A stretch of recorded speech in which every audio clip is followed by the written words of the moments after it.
Good morning. This is a great turnout for Sunday school hour. I'm so excited. We've got a great day ahead, so I would like to first kind of go over the process one more time. I want to communicate to everybody how this is going to work.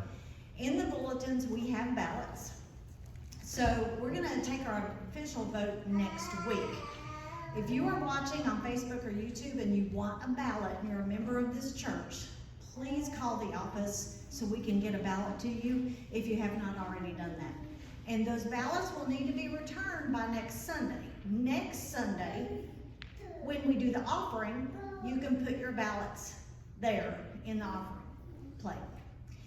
If you know you're not going to be here next Sunday and you are just completely blown away by this service today and you know for sure how you want to vote, you can leave your ballot in the basket outside of the office. That would be fine. But our guest pastor really wants us to pray about this. So please pray as you go through the week about Brendan, and this is going to be a great time today. So I'm going to let Gwen, since she didn't get to talk when we made our announcement, I'm going to let her introduce him. But I did want to say, you haven't heard from Tim officially from up here. He and Suzanne are on vacation today, and they hated it that they weren't going to be able to be here. And they're anxiously waiting for this to go live on YouTube. They're going to watch it from the beach. But rest assured, if you have not talked to either one of them, they are in full agreement with the rest of the pastor search committee. So feel free to maybe try to call them while they're on vacation if you want to. Sorry, Tim and Suzanne, I know you're watching this. So I'm going to let Gwen share a little bit about Brandon and introduce him, and we're going to get started. It is a joy and a privilege to stand before you today. I'm telling you, after our committee worked through 80 resumes, when God showed us the man, it was like all of us in the committee meeting just kind of went, oh, this is him. So we are delighted today to introduce to you Brother Brandon Gurley, his wife Ashley, and you see they have a little tribe here with them, and the kids are delightful. We have enjoyed getting to know them when they were here 2 weeks ago and was with the search committee. Brother Brandon is from Southwest Arkansas. So we searched high and low to get to this guy. So please, I don't need to say anything else except we're happy to present to you Brother Brandon and Ashley.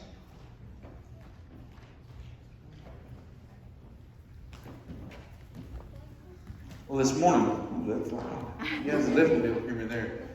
This morning we want to start off just by introducing everybody. Come on up, guys. And then we'll let some of the littles get out of here and we'll kind of tell you our story a little bit. But I really tried to get Tim to let me just go to the beach with him and preach there and live stream it to you guys here, but they said it'd probably work better if we come on up here. So that's what we did. And so Miss Wynn was right. You have to get real low. If you're in Southwest Arkansas, you just about hit the bottom of the barrel. So they kind of cleared the ranks first. So we'll start at the bottom and work our way up. And we'll just kind of introduce everybody. The littlest one here, he doesn't quite, well, he talks, just not real intelligent yet. So I'll introduce him. His name is Ira Justice. He turned a year old at the end of June. And then the next one. Can you introduce yourself? Tell everybody your name, everybody. My name's Aaliyah. Try it right here. My name's Aaliyah. Okay, let's try it right now. It's on. Yeah, stop again.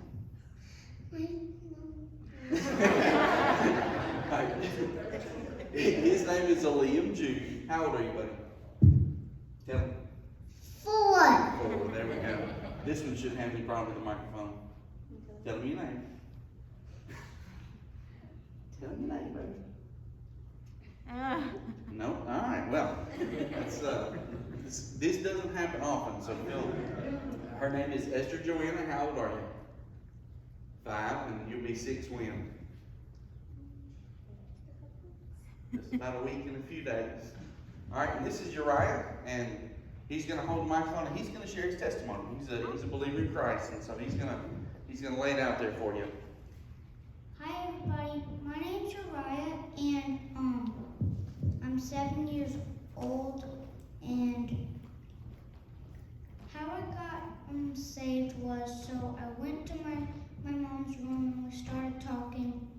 couple months later, I got baptized.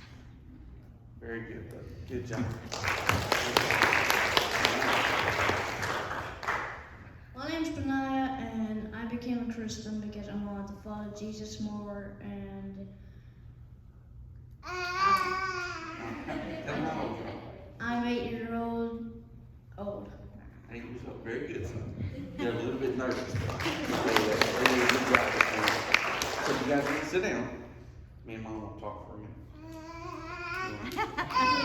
Yeah. I'll start with a little piece of mine, and I'll let Ashley give a little bit of hers, and then we'll go from there. I was born in Texas.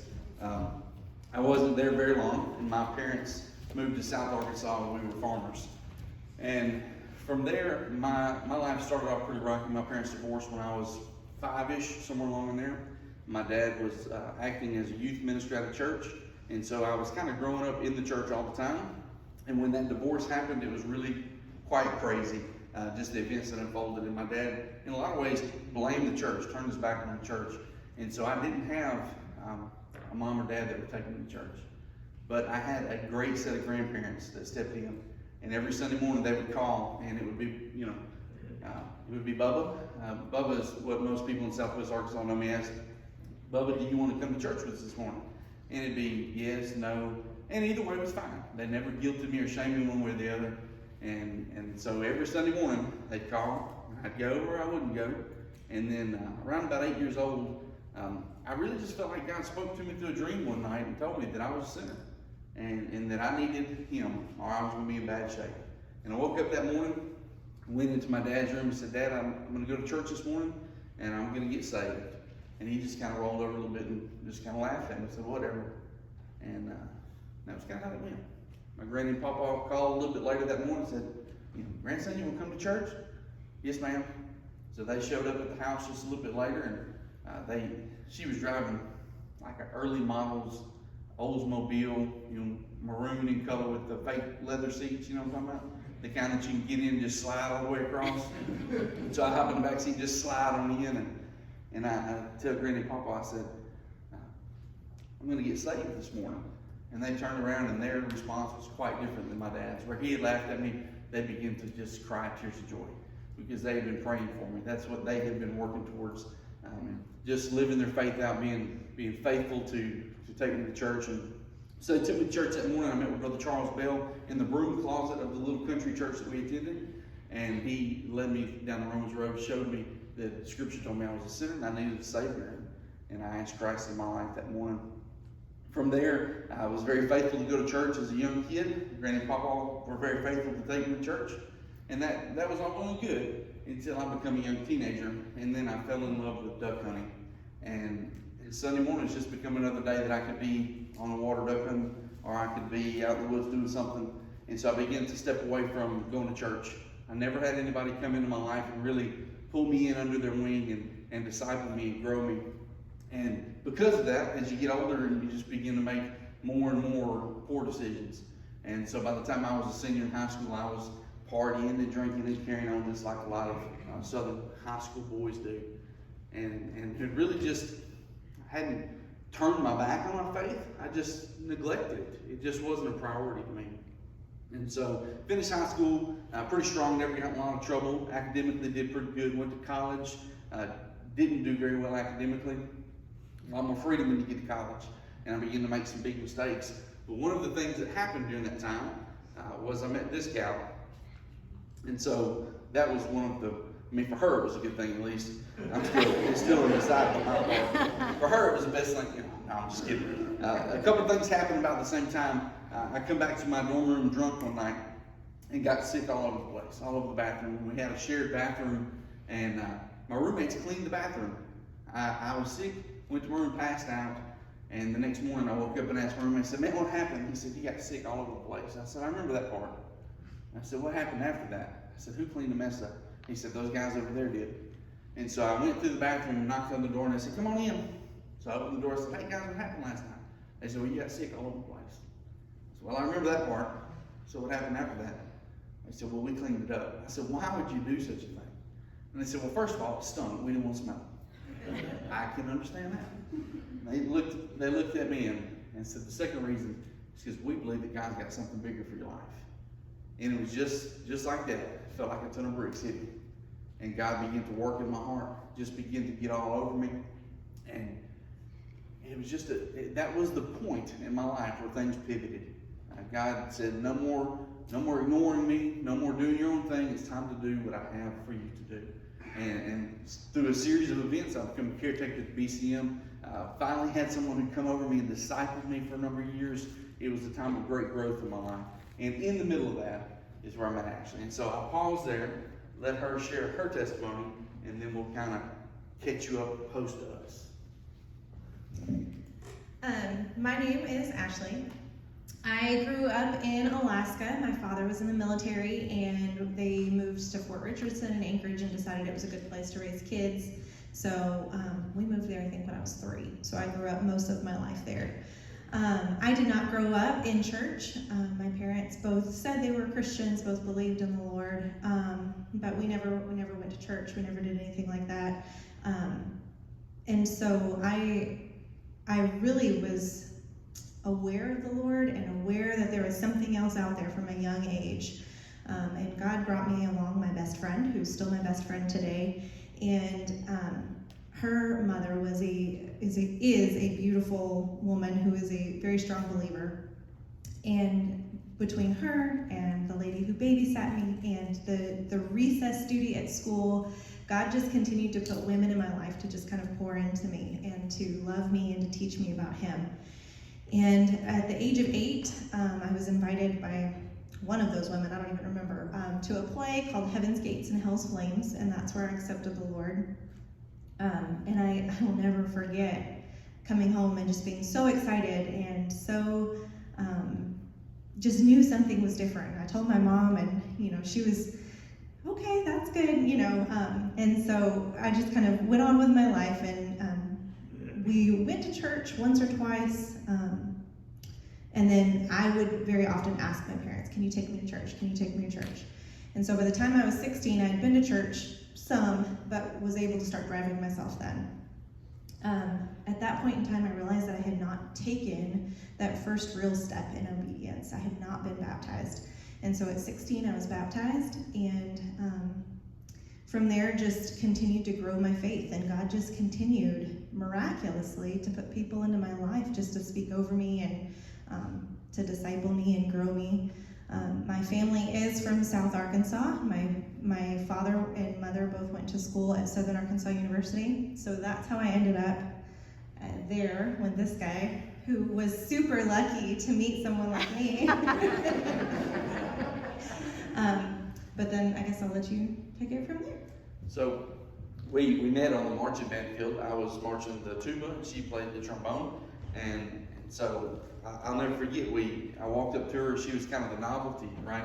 The band director was like, we got one from Alaska. We're really branching out, bringing them in. And so I walked up and introduced myself and said, hey, my name's Bubba. And she just laughed at me. And I'm like, I don't know what's funny. And she's like, well, back home, that's just, we just joke about all Southern people being named Bubba. She's like, I just assumed you were kidding. I'm like, not so much. But it worked out in the end for me, right? We dated for a little bit, and this was really the time that I was just really starting to seek the Lord with all my heart. And one of the first things I feel like God really spoke to me and told me was that that's the woman that you're going to marry. We've been dating for about 3 weeks. I'm like, sweet. I had the wisdom to share that with her after 3 weeks. Needless to say, we took about a 6-month hiatus on that plan. She dropped me pretty quick, and I relentlessly pursued her for about 6 months, and she just wasn't having any of it. And we ended up on a mission trip together in West Helena, Arkansas, which is one of the poorest areas in the state of Arkansas. And we were there having a great week of ministry, and something happened in my life.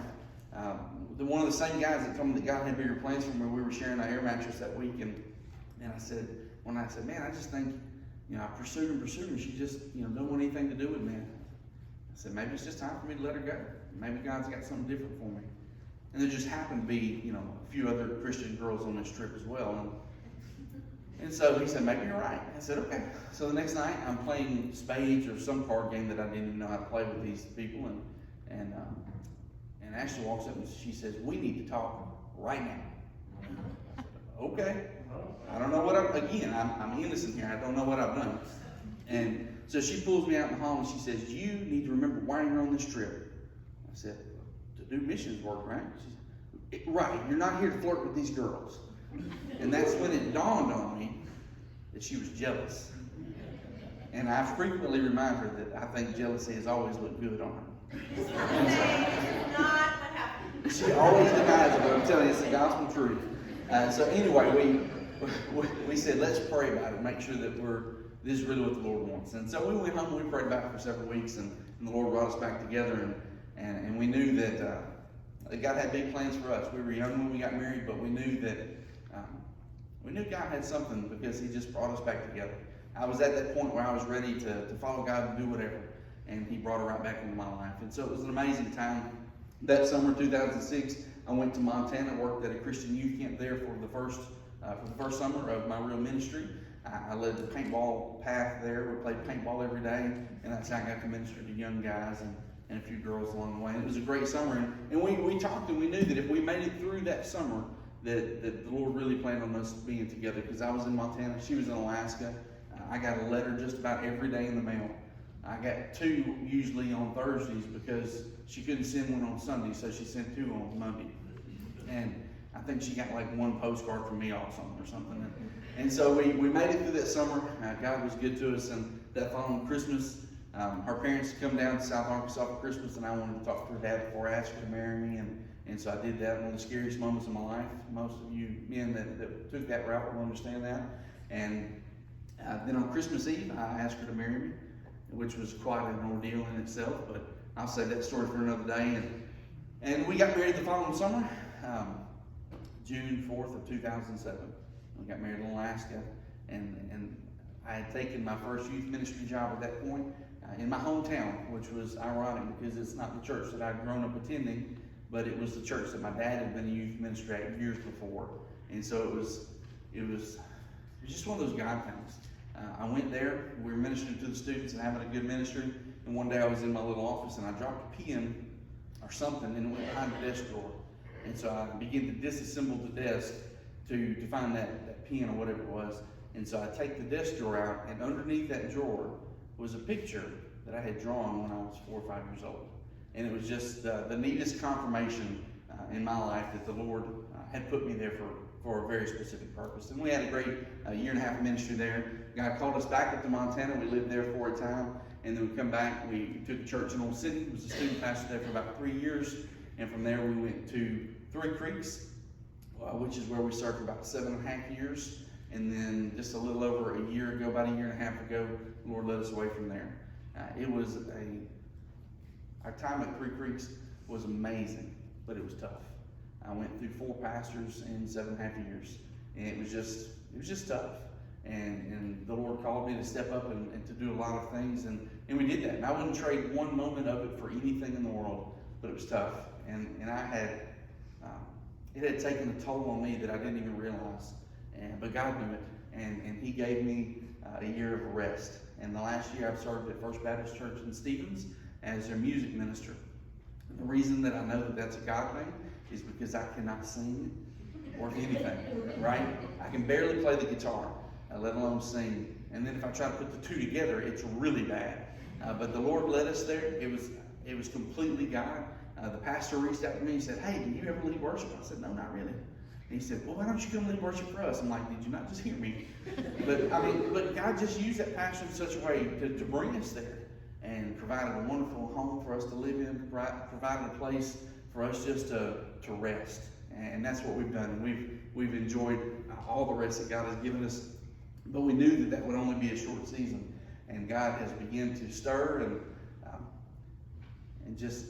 I'm just ready to get back in and begin to do ministry in a different way than I had last year.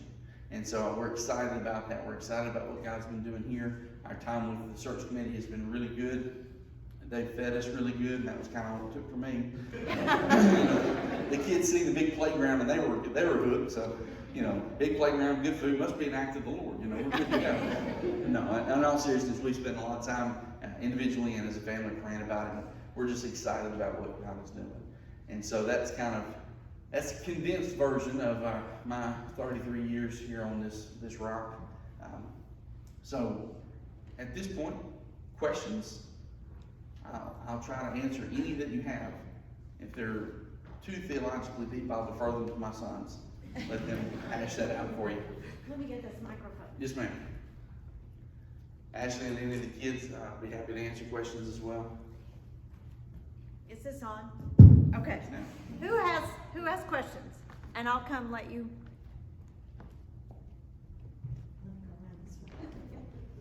I need to get my steps in today. Did you have a question? You raised your hand.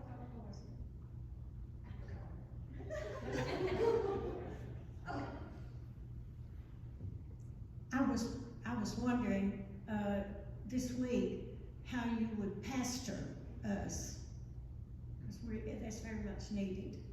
how I would pastor you. One of the things that I've learned something from every pastor that I served with, and one of the pastors that I served with was in Old City, Louisiana. Served with him for about 3 years, and he's flawed just like every one of us. But one of the things that he taught me, and he did an amazing job, was the ministry of presence. A lot of pastors swoop in and they see you and then they swoop out. But his name was Chad, and he really taught me that the time is one of the best ways to pastor people. You're just there, you're just with them, and you just go through whatever they're going through. To me, he's been one of the best pastors that I served with. He was a great preacher, but as far as pastoring people, he was really the example for me. Just being with people in their time of need, being with people when they're having good times. A lot of times, the only time you see a pastor is when something bad's happened.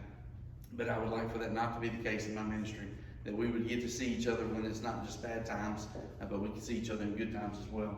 And just live life. I've got kids that I'd be happy to drop off at your place and let you keep them a little bit. We just want to live with you and not just live apart from you and see you on the bad days. That's it's a big question and kind of a small answer, but I hope that kind of gives you a picture of my heart. All right, back here. Next question. What's your preferred version of the Bible? I teach out of the ESV. I study out of several different versions. In fact, this morning, one of the verses that we'll look at, we'll pull a little bit from the King James. But I teach out of the ESV, but study out of several different versions. I like the NASB for study. I always look at the KJV. It's just poetic in the way that it was written. And sometimes it gives some insight into gives a little bit different look at some of the words that maybe the ESV doesn't expound on quite as much. But that's a good question.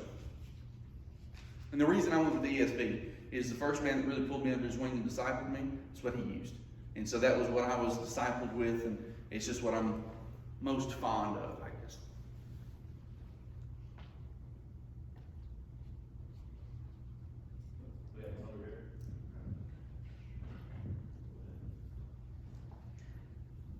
Pastor, I've already asked you a few questions, but you all minister as a family, is that correct? Yes, sir.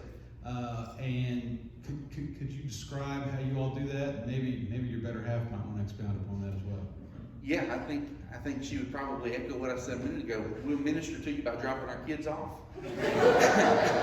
No, one of the things that I love most about the ministry is that you can do it as a family. Right now I work full time as an EMT, and they get to swing by the station and see me, but with all the COVID and everything off, we've had to kind of dial that back. But in ministry, you get to go as a family, and you get to be with people as a family. And so expect us, if the Lord moves us here, expect us all 7 of us to stop by. So you better keep lots of snacks, just, for me, not the kids, you have to keep something. But no, we do. Kids, I've learned more in the last 8 years about God and about myself because of my kids than I really have in a lot of other ways. Amen. But kids, that's right.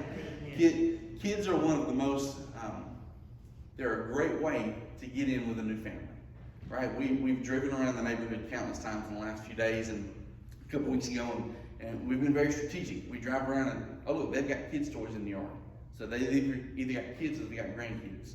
They've got toys in their yard. And kids are just, have you ever met a kid that doesn't instantly make friends with somebody?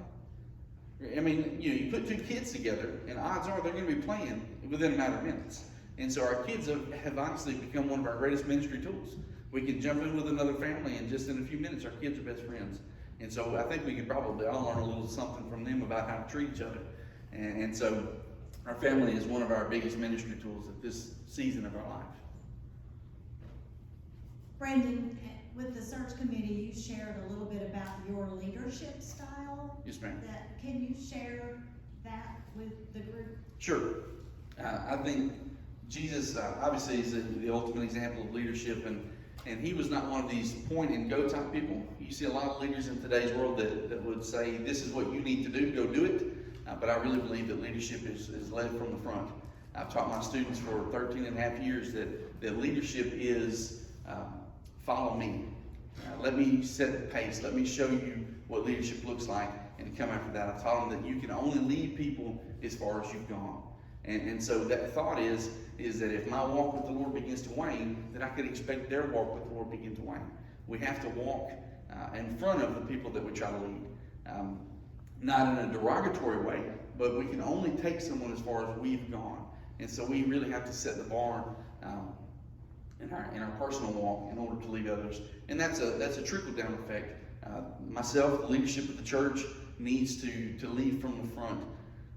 Then you guys, whoever it is that you're discipling, because I assume that as Christians we're discipling somebody, we have to stay one step ahead of them. And then we hope that they're staying one step ahead of whoever they're discipling, because disciples make disciples. And so we need to lead from the front in that way. But at the same time, not be afraid to get our hands dirty. Because Jesus gave the greatest example of servanthood, and then he bent over and he washed his disciples' feet. And so he had no problem getting his hands dirty. He led from the front, but he also didn't have a problem getting down and dirty. Do you like preaching, and what's your favorite thing to preach about? Do I like preaching? You wouldn't know it unless I told you, but I really am an introvert. Preaching is something that God calls me to do. Standing in front of a group of people, I was having a conversation with my sons this morning. Dad, I don't know if I can stand in front of everybody. I said, well, every time I preach, I have to do it. You know, it's something that once I get up here and get going, I love it.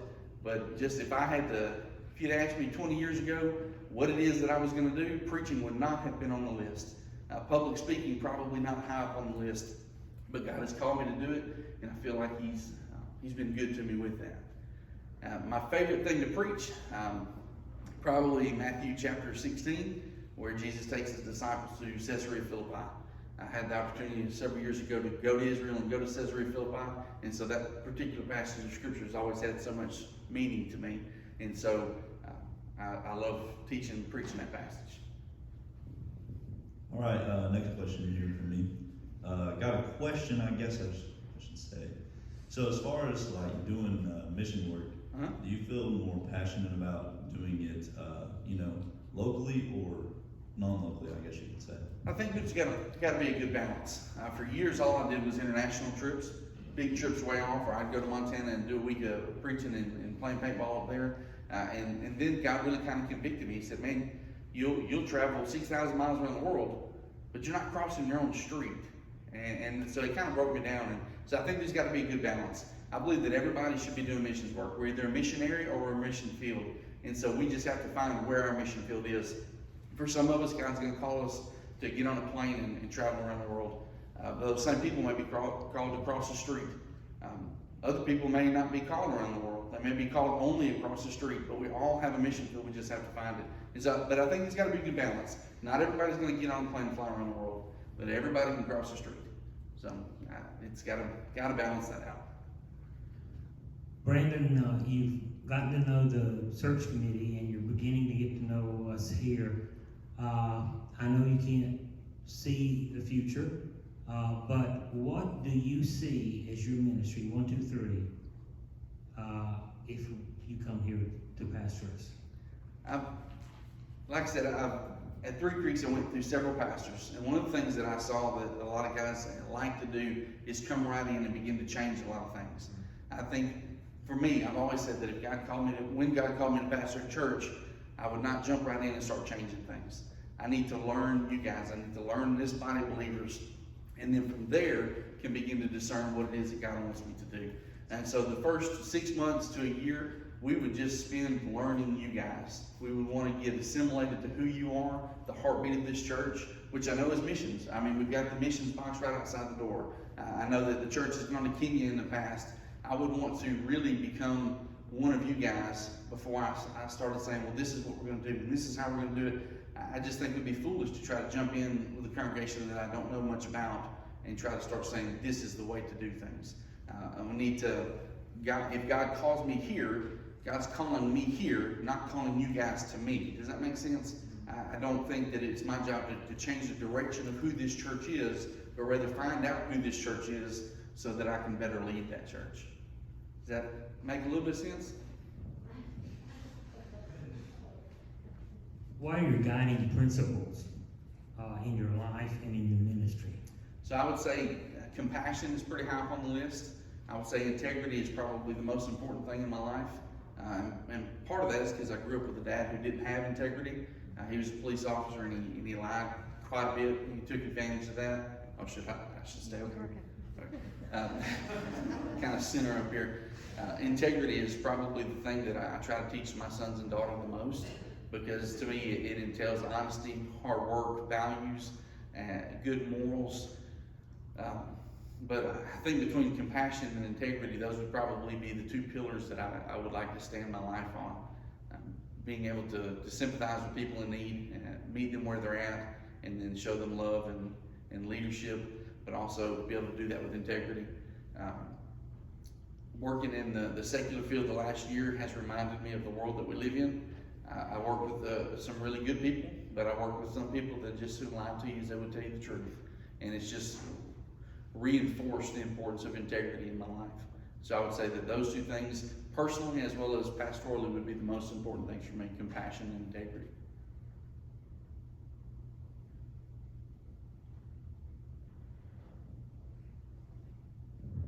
We don't have a youth pastor right now. Yes, ma'am. So do you have an affinity for our youth? And how would you lead them? I feel like God would bring somebody. I feel like that's a good question. I feel like one of the greatest ways to grow a church is through the children and the teenagers. Right. 13 and a half years of student ministry taught me that. I could reach teenagers, and then teenagers are going to be the ones that would reach their parents. And so that would be something that we would address, but at the same time, it wouldn't be something that we'd run right into. We need to get established. We need to see what the need is, because there may be a greater need for a children's minister first before a student minister, or it may be the other way around. I don't know, but that would be something that we would need to look for and really pursue, because if we want to see the church grow, and I believe that's what we would all want, we need to be reaching the younger generations. The younger generations are going to be the ones that bring mom and dad, or in my case, it was grandma and grandpa. And so we need to really reach out and figure out what the best course of action would be. And as of right now, I don't know that. That's like I answered here. It takes a while to learn that, because I don't want to jump in and say, I know that this is the formula that I know and this is what we're going to do, because what I've done in the past may not work here. And what others have done in the past may work great. And so we just have to kind of work through that as we go. But children and youth would need to be a priority for, in my opinion, for any church, especially if that church plans on growing.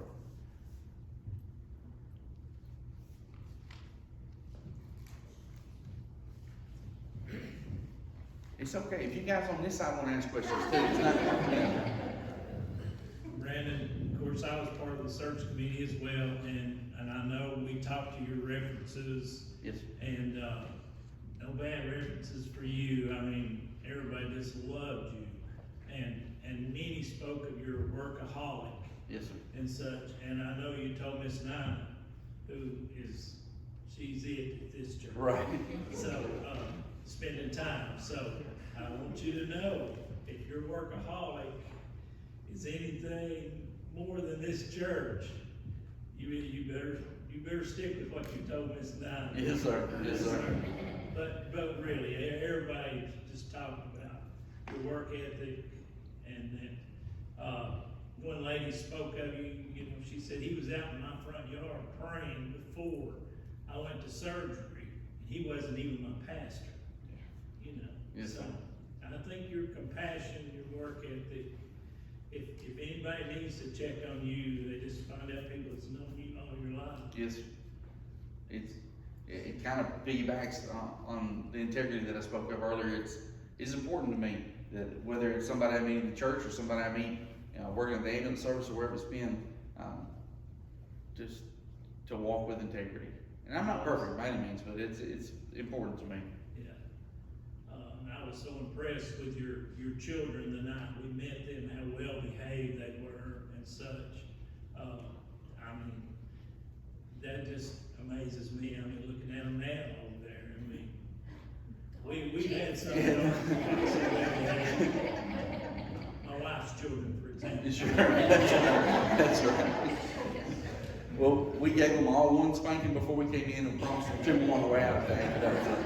No, we've been blessed.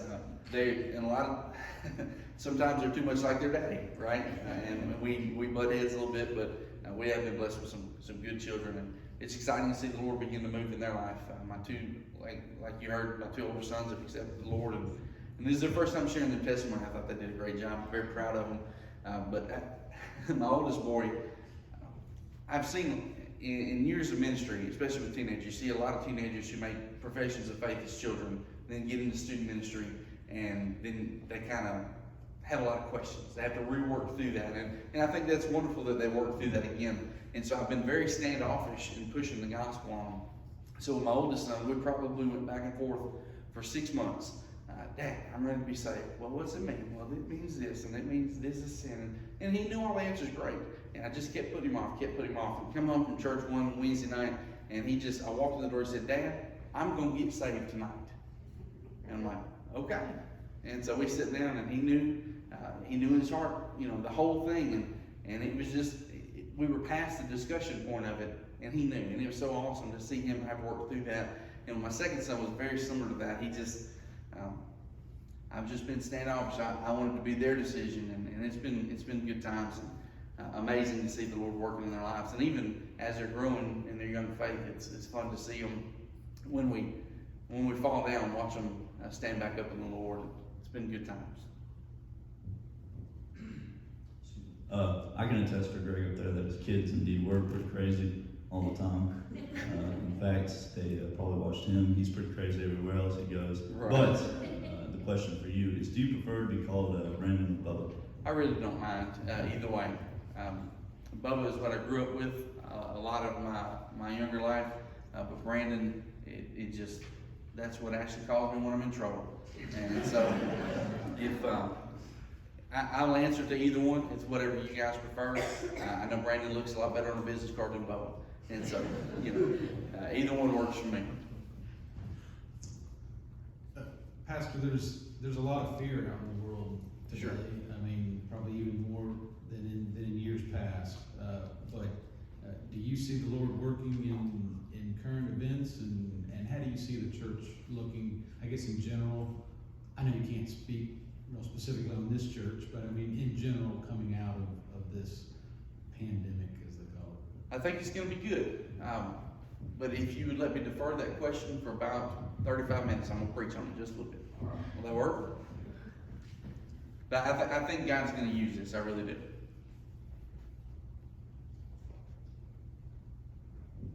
And this section back here, we're going to start charging. Any more questions? Okay. Brandon, the church knows that we're calling a bivocational pastor. Yes, ma'am. And I know that you've been involved in that before, and you are an EMT. Yes, ma'am. I also know that from your resume and from our talking with you, that you are already a certified by the North American Mission Board chaplain. Yes, ma'am. And have functioned in that capacity. I know you've been involved in Arkansas Disaster Relief. Yes, ma'am. Which is also a Southern Baptist program. But can you give us just some information about your secular work, your secular employment, how God's used you in that? Okay. And also what you're thinking about now if God leads you to this church. Okay. So some of, like you mentioned, some of the things that I've done is I got my EMT in 2015. about the same time, I got my endorsement to the North American Mission Board to do emergency services chaplaincy. I was trained by the Federation of Fire Chaplains, just to be better prepared for that area. And one of the reasons I did that is I grew up on a volunteer fire department in my hometown, and I love the fire service. The history of it, the active fighting fire is just pretty unique to me, and so the fire service has always had a big spot in my heart. And so I went through that training, and I was acting as a chaplain for our local volunteer fire department, which was right beside the church, and so I was very active in that. And then I began to work PRN for a company called ProN. That was the first ambulance service that I worked with, and God really opened up the door for some great ministry there. It was amazing how often they needed someone because somebody got sick, and they'd call me in, and I'd go fill in just as much as I could, really. But it was neat to go into that world. If any of you are familiar with the medical world, whether it's emergency medicine or ER or nursing, it's probably not as wholesome as you might would hope it is. Lots of vulgar language, lots of crudeness. That's just that field. And so the first few times I went to work for the ambulance service, it was, well, y'all can't talk ugly. You gotta act right. The preacher's here now. It's like, guys, I'm coming into your world. I'm not asking you to come into the church and dress up clean and nice and pretty. I'm coming and working beside you. You don't have to change who you are for me. And so at first they kind of thought, well, he's just blowing smoke at us, But then the more you're with people, the more you live alongside of them, they begin to see you for who you are. And they come to realize that I wasn't there to judge them. I wasn't there to throw stones at them, but I was there to work alongside of them, to be a friend the best way that I could. And so it was amazing that over the course of 3 or 4 years working for ProN, PRN, and a little bit of time full-time with them, how often God used me from the seat of that ambulance, not to care for and minister for the patient back, but to care for and minister to the paramedic that I was working with. And there was a season in about a 6-month time span, I was able to counsel 3 different men who wanted to leave their wife. And from the driver's seat of the ambulance, 2 of the 3 decided to stay with their wife. And I wish we could say that all 3 of them wanted to, but that's just not how it worked out. But you never expect to do marriage counseling when you're driving, 200 miles in the middle of the night on a long distance transfer. But that's just the doors that God opened up for me. It was amazing to see how He used that. And even still, some of those guys reach out to me for different things, and it's been really unique. Then going full-time, it does kind of change the dynamic that I'm there all of the time at the ambulance service rather than just popping in every once in a while. But it provides some of the same opportunities. Through my involvement with ProMed, working within PRN, the CEO of the company came to me and said, hey, we know that you're a preacher, and the guys respect you, and you're doing some good work just being with them. Would you like to be our chaplain? And so he made me the official chaplain for the ProMed company. And that was a great time. That allowed me to be involved in some activities in the community. I got to write some for the paper in a 40 Days of Prayer through that role, and it was really quite unique. There, that opened the door to become the assistant chaplain for the El Dorado Fire Department. So I was able to get into the fire service and have the same type of thing there. And there we did actually a little bit more even for the community than we did just for the firefighters. If someone's house burned, the chaplains come along and contact the Red Cross and set them up different relief agencies to kind of get them taken care of until they can get back on their feet. So it's a unique ministry that God just kind of opened some doors for me to go through, and it's been a fun passion, I guess, just to serve those who are serving others. Brandon, you've been a leader in a church this past year. What's one thing you've learned during all the pivoting churches have had to do during COVID?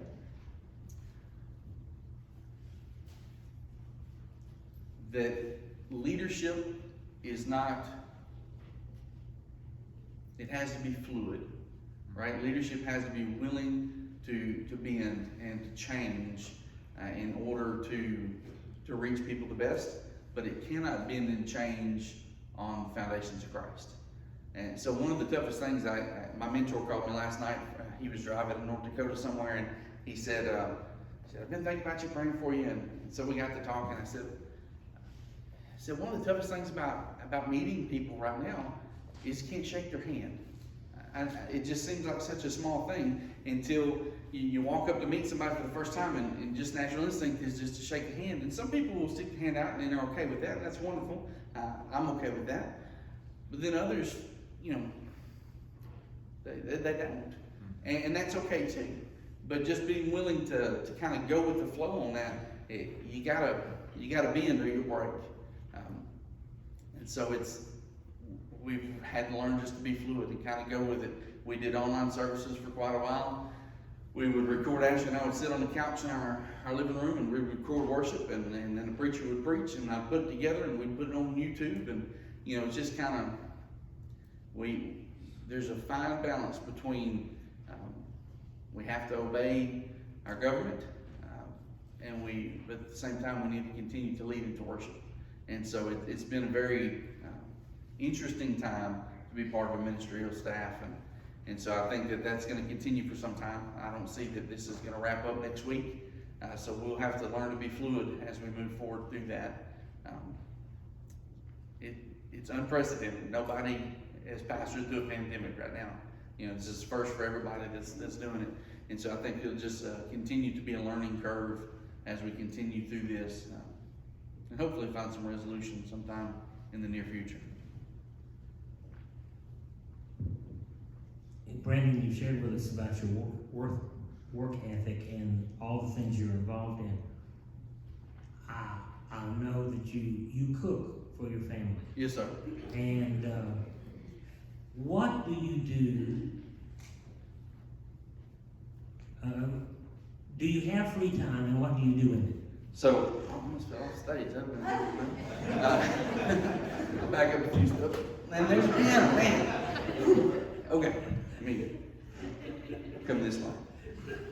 So what do I do in my free time? I do love to cook. A lot of days on my days off, that's something that me and my boys do together. We spend hours around the grill, smoking ribs, smoking chicken, just kind of whatever we're eating that week. And that's the way that we unwind. Historically, I've loved to hunt and fish. The last year has not really allowed for a lot of that. But that's something that I've already told my boys that they're probably getting fly rods for their birthdays if the Lord moves in such a way. So being outside is one of the ways that we relax the most. We love to camp. We love just to be outside. We've gone fishing more this spring than we have in the last number of years. It's been really good to just be with family and unwind. And we love to travel. That's truthfully probably our biggest thing that we do as a family. Because there's nothing like driving all hours of the night at the ambulance service just to get off in the morning to drive your family somewhere else for travel. But that's just the way we roll. We were up here 2 weeks ago. The 2 weeks before that, we were in Hot Springs, Arkansas at the National Park. We had plans this year before COVID really got started up. We were going to drive out to California and see my mother and stepfather out there. Travel is really kind of our family's go-to for rest and relaxation, and just going and seeing new things. That's probably, and when we're not traveling, we're planning our next trip. And so that's kind of, we sit down as a family and watch YouTube and figure out the best places that we're going to go. And we've watched a video or two about Knoxville here as well. And we just kind of scope out where we're going to go next and figure out how we're going to get there. So this may be a weird question, but what do you like to eat after church? Buddy, you don't get this physique by being picky. It is what it is, man. I'm not repeating. We had sushi last night. We had barbecue the night before that, and so we just kind of. There's not a whole lot that I don't enjoy. I like a lot of ethnic food. Indian food is one of my favorites. I got the opportunity to go to India a few years back and really got bitten with the Indian food bug, and so we love that. It's one of our favorite things about travel is we go to a big city and we order some type of food that we can't get at home. And so Uber Eats, I truly believe, is a gift from God. We get to the hotel and have somebody bring us something. It's amazing how that works. I feel like Wyatt Earp from Tombstone, right? We just want to live in a hotel and eat room service every day. Some of you know the movie Tombstone, you get that reference.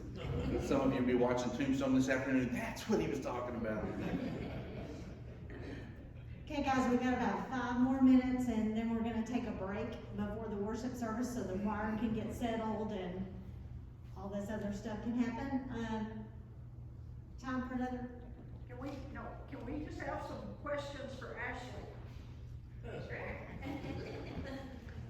Tell us about the schooling of your kids and Yeah. any work, any outside of the home work that you may do, or. Okay.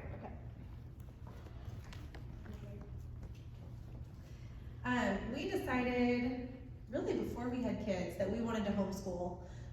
Not necessarily for religious reasons. My husband and I are both products of the public school system, and I think the public school system can be a great thing for a lot of people, but we knew that, especially with student ministry, his busy time was in the summer, and we love to travel, and we love to go and do things, and we really like the beach when everyone else is at school. So we decided early on that we wanted to homeschool, and have loved every minute of it. Well, most minutes of it. We do. We kind of tweak things to what we want to learn about, and if we're going somewhere, we'll spend some time learning the history of that area, and we get, it takes us maybe 2 hours a day to do school at this point, because my kids are still pretty young, and then we go off and we do school outside, or at the park, or at the museum, wherever. So we really enjoy that. Yeah, I think that's all about school, yeah. I am, for work outside the home, I am a photographer. I started a photography business about almost 3 years ago now, I guess. And my best friend that I mentioned earlier and her sister have a photography business in Alaska, and so she just kind of pulled me into it and got me into it, and I've enjoyed it ever since. And so that's kind of what I do. I enjoy that, so. Brandon said you're the singer. Is this true? I used to. I went to school, before we had kids, I was a high school math teacher, and so I went to school for that, but before I decided on that, I was a music major, doubling in instrumental and vocal, but that was a long time ago. So, I sing, but I don't know how well it is. Better than me, for sure. All right, I'm gonna have Greg Bates close us in prayer, and then we'll have a 15-minute break before we start the worship service.